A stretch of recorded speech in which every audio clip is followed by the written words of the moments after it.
Hey kids, and welcome to Conscious Embodiment, Astrology, and Dreams with Dr. Michael Lennox.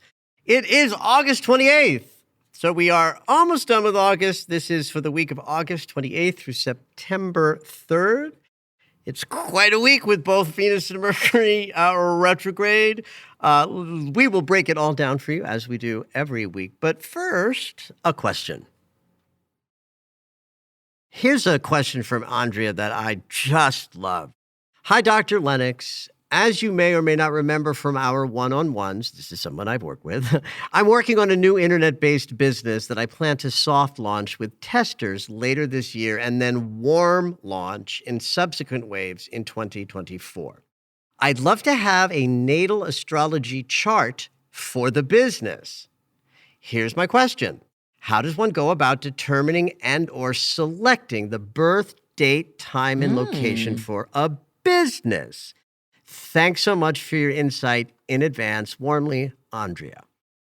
I love this question. Isn't it a great question? Yeah, that's cool. I dig it. Well, and so you and I know each other initially from a spiritual community that I was one of the ministers in and in leadership, and you came in and did some studying, became a spiritual practitioner there.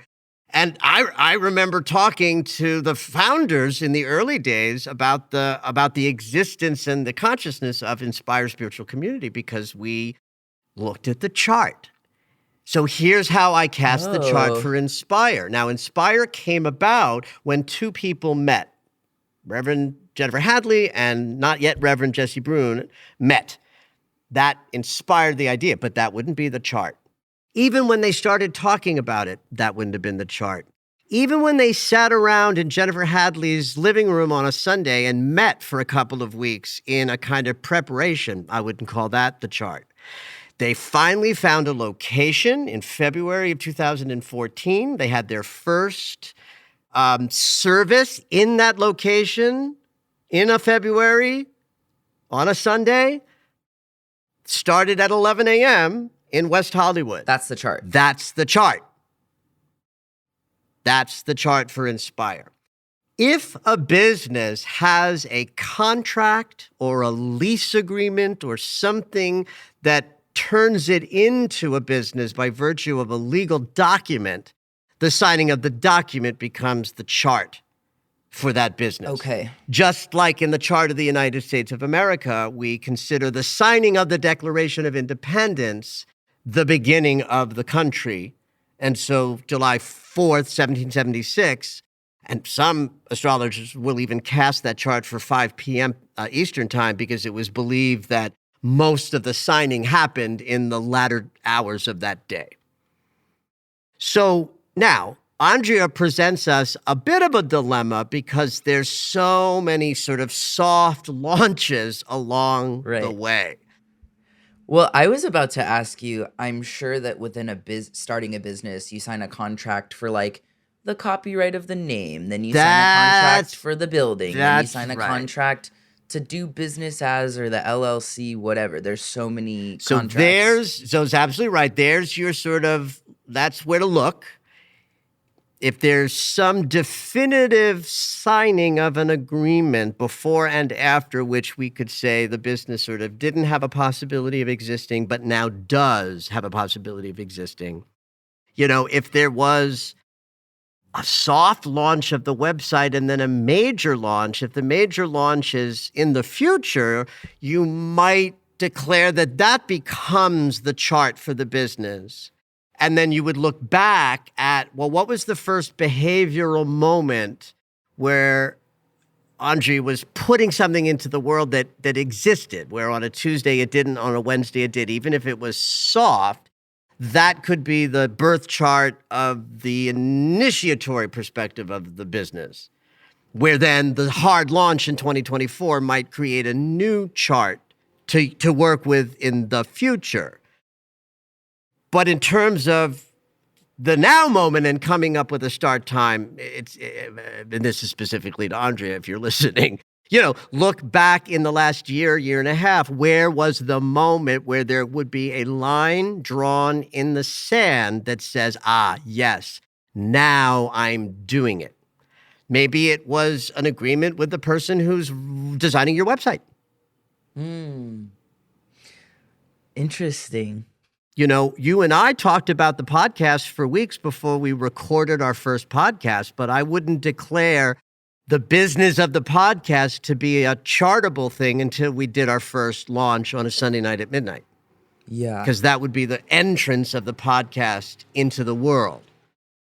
So that's the general sense of it. It's really easy when there's a contract or a business agreement signed. And when it's not, it's a little more amorphous about what you land on. But the thing to look back at is the line in the sand that says, here's where it became a loose idea and started to become something in form.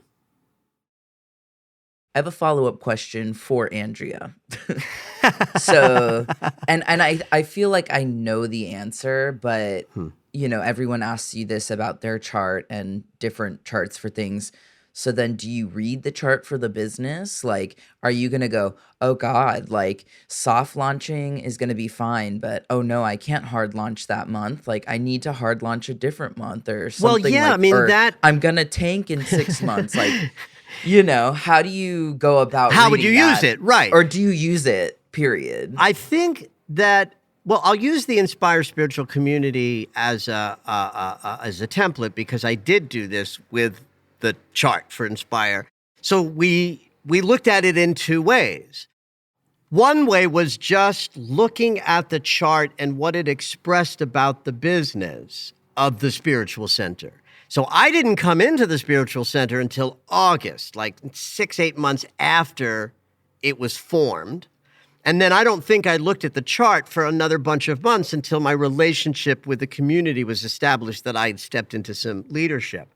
So by the time I looked at the chart, just saying to the people at the community level, here's the energy of this business by virtue of when we started, gave people a beautiful sense of love for the community because there was consciousness of what the community was a stand for. And it was reflected in the energy of the chart in that beautiful, unmistakable way that anybody who's using astrology knows that astrology works. Yeah. Then you could use the chart vis-a-vis launches that you might want to engage in and say, all right, if we're going to use astrology to plan the next big class event, maybe stay away from it while, transiting Mars is squaring the Uranus of the business. I'm making that up, right? But you could use the transits to describe what was most possible or might be held back as possibility during a time frame to plan out marketing launches. Absolutely.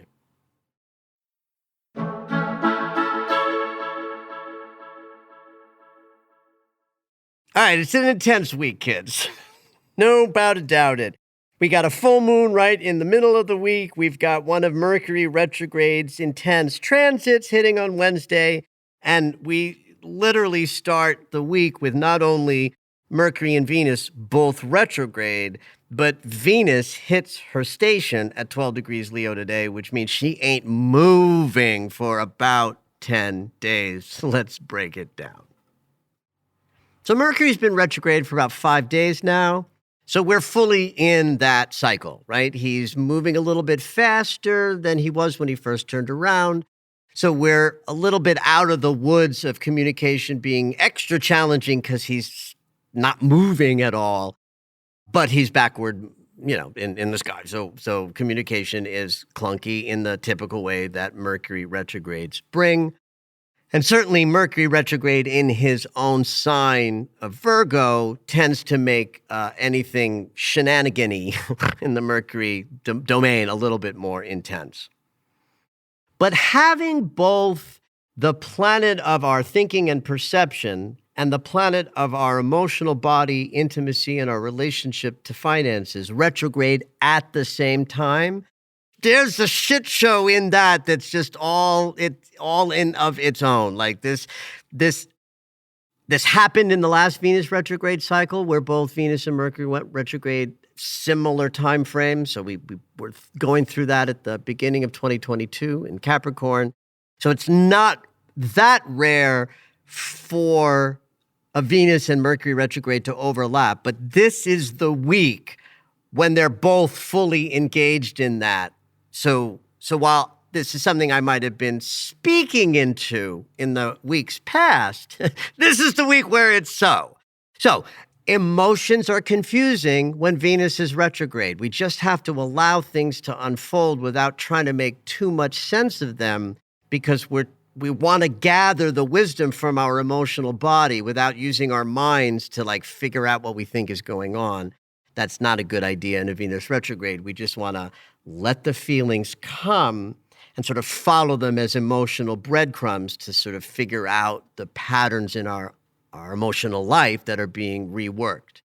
And then with Mercury retrograde, then we can't really make good sense of things with any kind of an accuracy. So just understand that is part of the challenge of the week, is that both thoughts and communication and processing feelings are going to be a little bit amplified. And Venus hitting 12 degrees of Leo today means she's in what's called her station. She's not going to move for about 10 days. And on Sunday of this week, she turns around and goes direct. And that's good news for us, and I'll be talking all about that at the top of next week's podcast. But understand that any personal planet not moving for as long as 10 days means that the essence of that personal planet, which is in this case our emotional bodies, are gonna be buzzing and, flopping away because she's not moving. Okay. You can think, right? If Venus is our emotions and we think of her movement at a certain pace as the right pace for us to manage our feelings, yay. But she ain't moving, which means emotions I think are going to be all the more overwhelming at times, because the planet that we process our feelings through is just standing still in the sky. So just understand that about this week.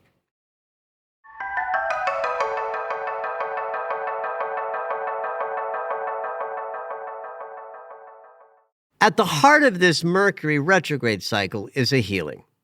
Yeah, thank God. Right? It ain't random, kids. It's not a random dive into a bumpy territory. I mean, there are some agitations that Mercury is making in this retrograde to both Pluto and the North Node, which means power struggles and trying to get forward to the next chapter are definitely hindered by this Mercury retrograde. But those transits are not hitting this week. The one that is the healing mechanism that hits on Wednesday. And that's Mercury in Virgo. And I'll remind you all that Virgo is a sign that is ruled by both Mercury and Chiron. So Mercury in Virgo is already aligned with healing in a way, because he's receiving some of his disposition from Chiron, the great healer. And so when Mercury hits Chiron on Wednesday in the great eliminator angle, we really have an opportunity to let go of old wounded perceptions or communication patterns that come from wound. We want to look back to August 15th and 16th. Those were the juicy days when this transit hit the first time. So as we move through the middle of this week, if you bump into anything that looks like an opportunity to choose anew, to communicate in a different way, or to maybe not communicate because you can feel the wound is in your mouth and you want to keep your mouth shut until the wound drops out of your mouth, pay attention and look back to mid-August to see if there's a connection. If there is, that should help you figure out how to navigate through the middle of this week, when in fact we should be looking for and finding some sort of fork in the road where we can move a little bit away from wounded consciousness and in the direction of something new.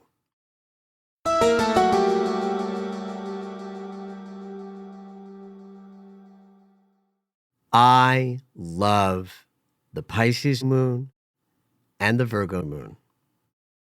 Just love it. First of all, energetically, I like the Pisces and Virgo trajectory because just of my own personal chart. I have Chiron in Pisces and Mercury in Virgo. And so in both mansions, I receive a kind of yumminess. But the Pisces moon is a sort of an anesthetic, dreamy, yummy, balmy moon sign because Pisces is the sign of spirit. Pure spirit, pure unity, pure oneness. We are all one in the Pisces archetype. And in the opposite sign, in Virgo, that's where our oneness becomes individual bodies. Virgo invented the body in order to deliver to us all of the yummy aspects of what being in a body can deliver. So the opposition that exists between Virgo and Pisces is that we are spiritual beings having a human experience. So that's why I love both the Pisces full moon when the sun is in Virgo and the moon is in our unconscious spiritual connection, unity notion of Pisces. And I like it the opposite when our conscious awareness is there and we're releasing through the Virgo mansion the things that keep us from flowing more in our spiritual connection. Because the sun's in Virgo, we are interested in how are we moving our bodies through space? How are we attending to our own healing so that we can keep our bodies in pristine condition? Why? So we can allow the fullest spiritual connected energy to lift our bodies up and move us through time and space in the most aligned way possible. So in the gratitude section of any Pisces full moon, we want to be grateful for all the forgiveness that we have mustered, all the ways in which we allow love to lead us, all of the spiritual magnificence that we've cultivated with a practice.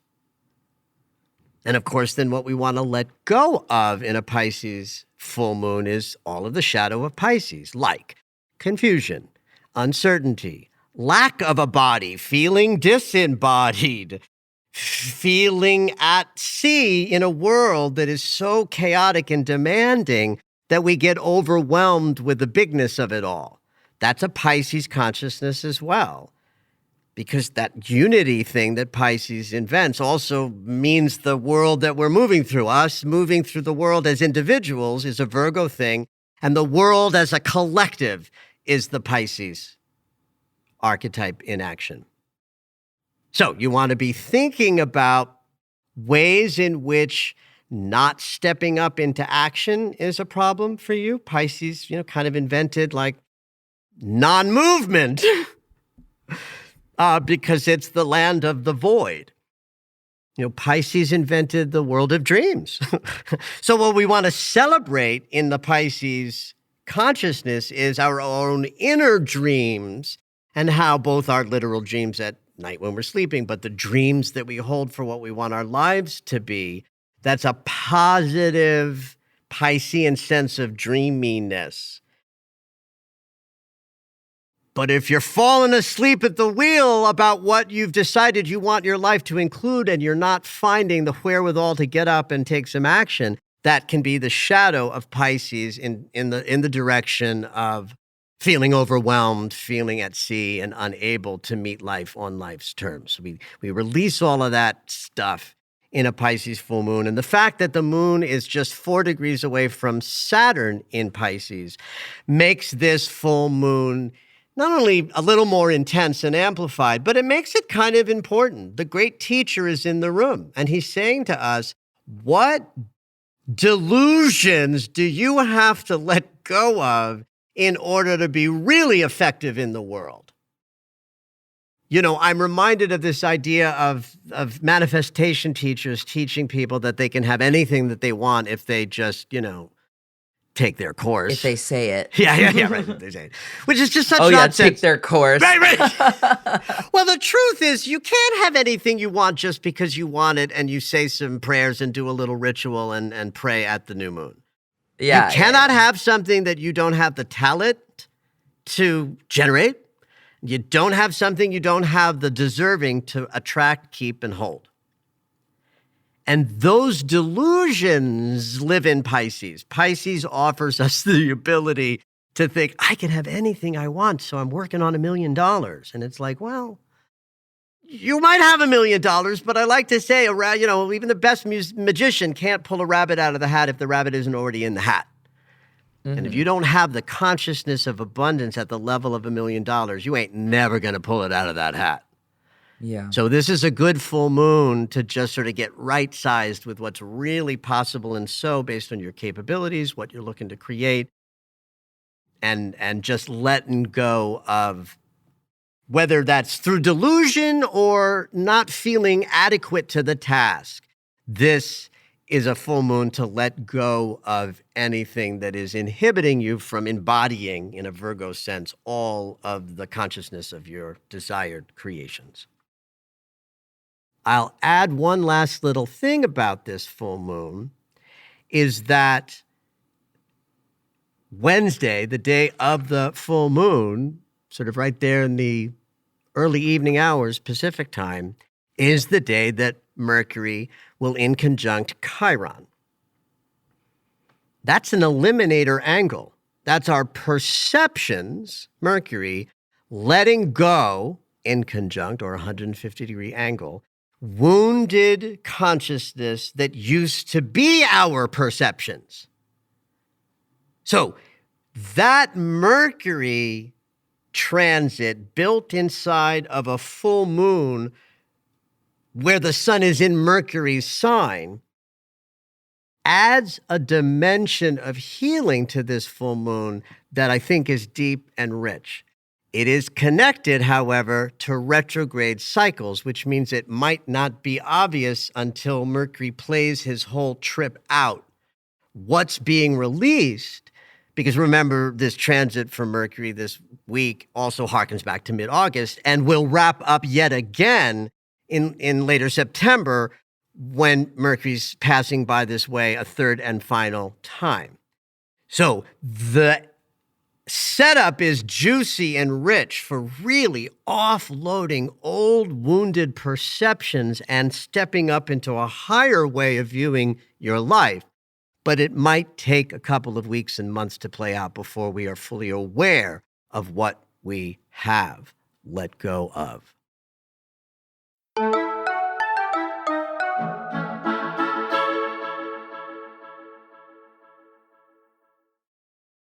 We finish out the week in the same topic that we're going to start next week's podcast about, because Venus goes direct on Sunday.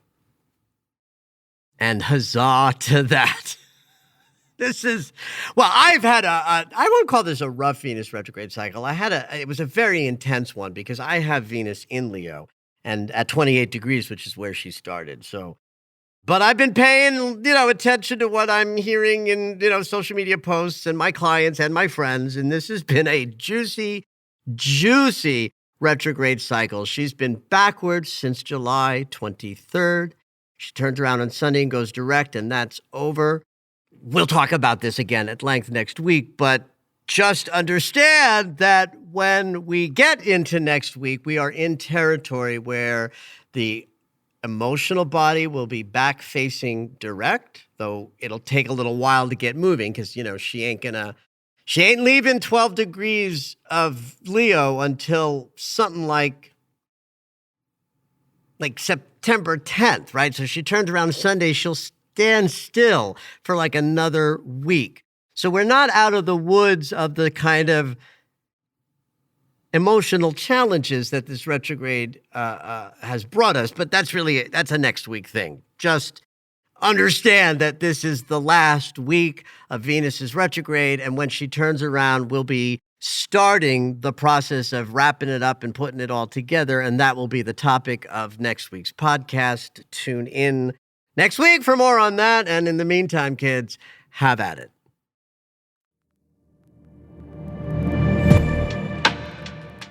All right, it's dream segment time.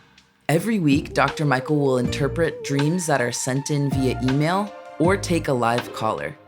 If you would like your dream interpreted on the podcast, you can go ahead and email us at dreams@michaellennox.com. Hopefully your dream will make it onto the show.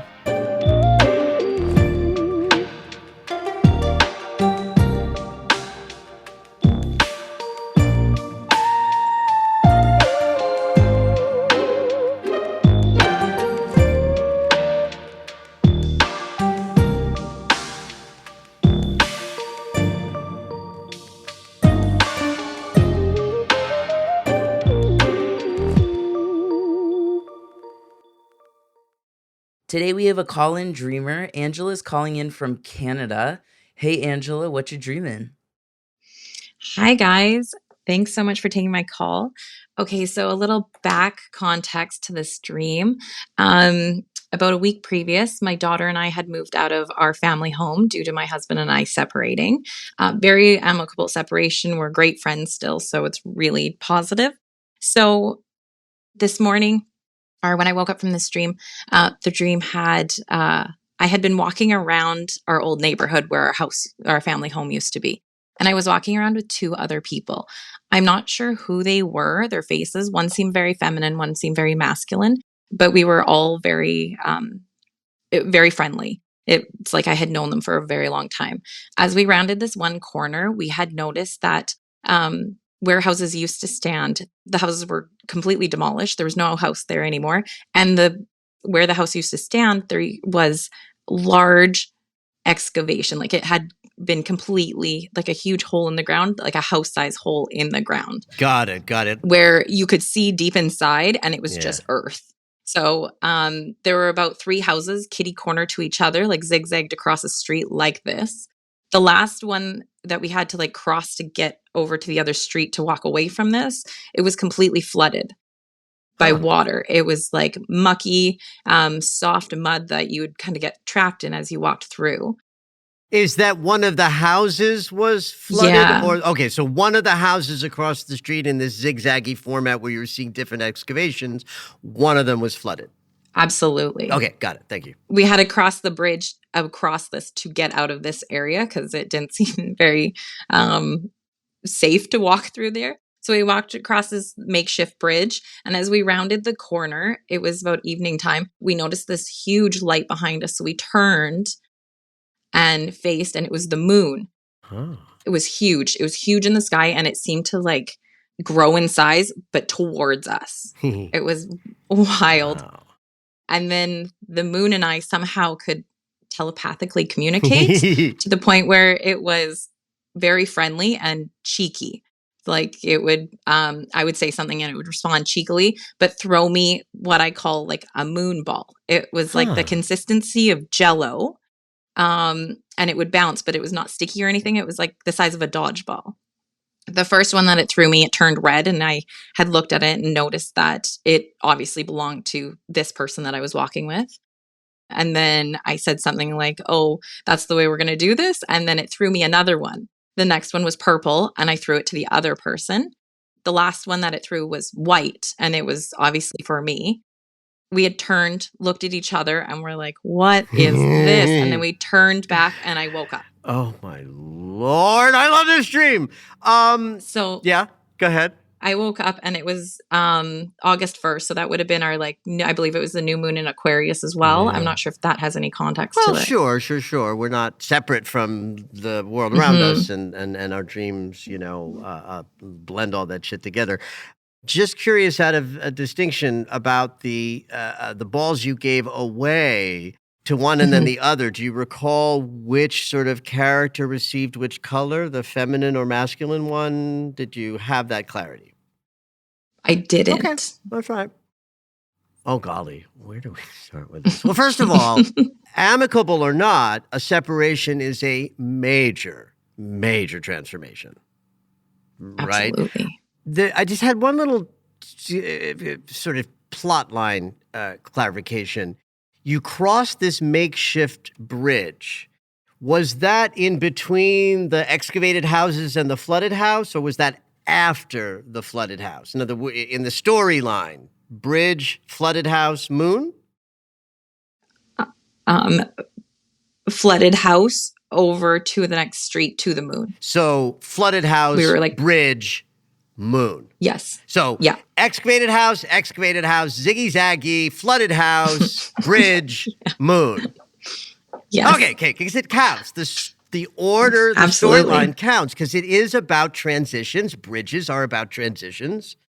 Excavations are about exploring what's below. Houses are representative of self. You know, there are 3 houses in this dream, as far as I can tell. And there's 3 people in the dream, as far as I can tell. So there's a lot of energy of what happens when we consider 3 as the divine creativity, perfect number, for integration when we have 3 present.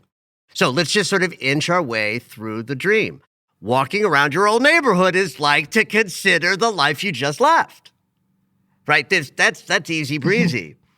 The fact that you're with 2 people whom you don't know, but one is distinctly masculine and distinctly feminine, means we're looking at a dream that's expressing your current sense of integration. Back to that 3 as the divine trinity. That's you at the top of the pyramid and your being and your doingness, all considering the old neighborhood. So it's interesting to me that it seems to be 2 houses where you can see the below, right? That's about looking at the patterns below the surface of consciousness, the history of who we are as individuals shows up in who we are as people. That's often represented as houses in the dream. I can even do a little thing where the 2, I'm really pushing this onto your dream, but like I find it interesting that there's 2 houses on one side of the street where it's just a consideration of what's below. So that might be you and your soon-to-be ex-husband. And then the flooded house is more like the emotional impact of separating and ending the relationship and the marriage, where there's a sense of self that is grieving, that is filled with emotion. So that, to me, is interesting about how to consider the 3 houses, because there's divine trinity all over this dream. Then the bridge, we cross the bridge, which is ostensibly out of the old neighborhood in a way, right? Because bridges take us to new territory. So the bridge has us, moving into, I guess, the unknown, like what's next. Like in the storyline, this dream seems to be so literally connected with your marital change. Then once we cross the bridge, we're in mystery land. Like, I don't know what's going to happen next, but we have this guidance, this moon consciousness, this huge light. And the moon is all about change. The sun and the moon's relationship is sacred to us. It is the binary of our existence, conscious awareness and the unconscious experience, right? And so our conscious awareness, which would be symbolically represented by the sun, is never changing. The moon consciousness tells us that everything is changing all the time, constantly, consistently. And when we can be with the moon consciousness, we have a better experience of life. Everybody's very attracted to the consistent steadiness of conscious awareness and the light of day because darkness is scary. The moon represents seeing in the dark, knowing what the unconscious is offering. And so you're developing in this dream a kind of rich, expansive, and maybe stronger relationship with this moon consciousness because you're in cahoots with it. It's speaking to you. So even if we just looked at the moon as the planet in astrology that represents the unconscious mind, and you are having a relationship with your unconscious mind that is communicative and, in fact, even a little cheeky, right? The cheekiness speaks to me of ease of connection, right? We're cheeky with people when we are comfortable with the connection and we don't have to be in so much decorum. We can afford to be a little, a little cheeky because the relationship is solid enough to handle it. And that's, to me, what's happening here in this, cheeky relationship you're having with the moon. You are receiving guidance and benefit and connection with your own intuition, your own unconscious. And then you get 3 balls. These, what did you, they're like Jello. They bounce, they wobble. And I thought the moon was made of cheese. Turns out it's made of Jello. So, irrespective of that, we don't know which aspect of self, masculine or feminine, received the red or purple ball. Red certainly deals with the root chakra. I always think that's about security, needs met. In a moment when you are changing a family dynamic and a marital dynamic so intensely, feeling safe and secure, like I can meet my own needs, is a huge part of navigating a separation, especially for a woman who's a mother, right? That there's, a great need to sort of say, yes, I know I can take care of my own needs. Red ball, I can take care of my own needs. Purple is, the color violet. It's the crown chakra. It's the highest embodied chakra of the 7 chakra system. It starts with red and it ends with purple. We usually don't call it purple. We call it violet because it's, sexier name. But it's the same color. It's the last color of the spectrum that represents wisdom from above. The divine energy that flows through our crown is violet, and the divine energy that flows up to us from the earth is red. So those 2 balls, honey, are to say, I, in this new life, because I've excavated and looked below who I am, and so that's not a mystery to me anymore, I can move into this next chapter trusting that I have a good relationship with my own unconscious, I have a good relationship with my own intuition, and I have a fabulous jello-y kind of moon consciousness of root chakra, all needs met, crown chakra, receiving guidance from above, and then you get to receive the ball that represents total integration of all consciousness, because when you take those 7 colors of refracted light and put them back together in light, it's white. So it's like if you were writing this dream in a movie and you had called me up to be like, hey, Michael, can we make this a real dream? I'd be like, well, make the colors, let's see. How about if you make the colors like, I don't know, how about red and how about violet and then maybe white? Like dialed up perfectly. Yep. Yup. It's so it landed. This has landed. Absolutely. Yep. Yes. Well, there may not be more to say than just yup, Angela. I'm delighted that you shared this dream with us, especially right in the middle of the transition that it is reflecting. Absolutely. Thank you so much. No, this was beautiful. You're so Thank you. welcome. Oh, juicy dream. Thank you for listening to Conscious Embodiment, Astrology and Dreams with Dr. Michael Lennox. You can find us on Apple Music, the iHeartRadio app, and anywhere you find your favorite shows. Head on over to michaellennox.com for information on astrology readings, the daily Astro Alert subscription, upcoming classes, and to join the mailing list.